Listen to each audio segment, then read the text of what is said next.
Hey there, ready to do a little time traveling with your English? Today, we're going to get really good at talking about things that existed in the past. It is so much easier than it sounds, so let's just dive right in. So, how do we actually do that? Right now, in the present, you might say there is a great coffee shop on my street. But what if that coffee shop closed down last year? Well, you're going to need a different way to say that, and that's exactly what we're going to figure out today. And here's the big secret. If you already know how to use there is and there are, you are basically already there. For the past, there is just becomes there was, and there are becomes there were. See? It's just a simple switch. Let's see how it works. Okay, here's our game plan. First, we'll get into the main rule, choosing between was or were. Then we'll look at how to make negative sentences, and after that, how to ask questions. And at the very end, I've got a great little cheat sheet for you to pull it all together. All right, let's kick things off with the most important part, the main rule. This is all about knowing when to use was and when to use were. Let's start with there was. This one's super straightforward. You use there was whenever you're talking about just one single thing. For example, there was a snake in the room. Yikes. But see, it's just one snake, so we use was. It could be one book, one problem, one person. If it's singular, it's got to be was. But hang on, there was has a second really important job. We also use it for things you can't really count, uncountable nouns. Think about things like water or traffic or information. You can't say one traffic, two traffics, right? So for all of those, we also use there was. So for example, you'd say there was a lot of traffic on the highway. Now, you might see a lot and think that sounds like more than one, but the key word is traffic, and since that's uncountable, we stick with was. Same for there was some rain yesterday. Now, let's talk about the other half of our team, there were. This one's easy. It's for anything you can count that's more than one. 2 cats, 5 books, 100 people, you name it. For instance, there were 2 dogs outside. Pretty simple, right? Dogs is plural. It's more than one, so we have to use were.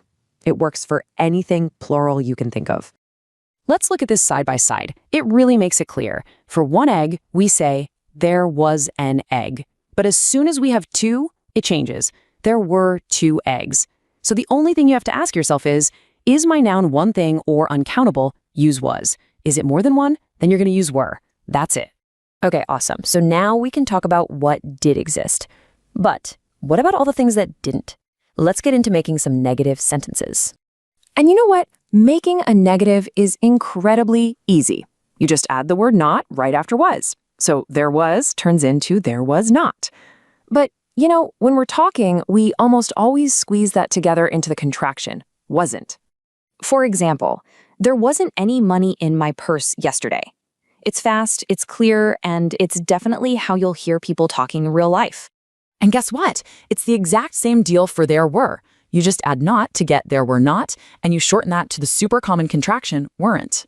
So you can make a sentence like, there weren't many people at the restaurant. It just sounds so much more natural and conversational than saying, there were not. Okay, nice. We've got positive and negative statements down. But how do we ask if something was there in the past? Well, it's all about doing a little word flip. And the rule could not be simpler. Just take was or were and move it to the very front of the sentence. That's it. So there was becomes was there, and there were becomes were there. So instead of making a statement like, there was a dog in the park, you can ask a question. Was there a dog in the park? See that flip? It just instantly changes the whole sentence. And answering these questions is just as easy. If the answer is yes, you just say, yes, there was. And if it's no, you say, no, there wasn't. These little short answers are super, super useful. Okay, let's try the plural version now. A statement might be, there were many options. To turn that into a question, we just do our little flip and we get, were there many options? And just like before, the short answers follow the exact same pattern. For a yes, it's yes, there were. And for a no, it's no, there weren't. Once you get the hang of it, it's really automatic. Whew, okay, we have covered a lot of ground pretty quickly. So Let's put everything we've learned together into one simple, helpful cheat sheet. And here it is, the whole shebang, all in one place. You can really see the pattern here for singular and uncountable on one side and plural on the other. For positives, there was a good film, there were some flowers. For negatives, there wasn't a bus, there weren't any eggs. And for questions, was there a party and were there many people? This little table is your new best friend. All right, now for the most important step of all. It's your turn to practice. Let's make this real. I want you to think about your kitchen this morning. What was there?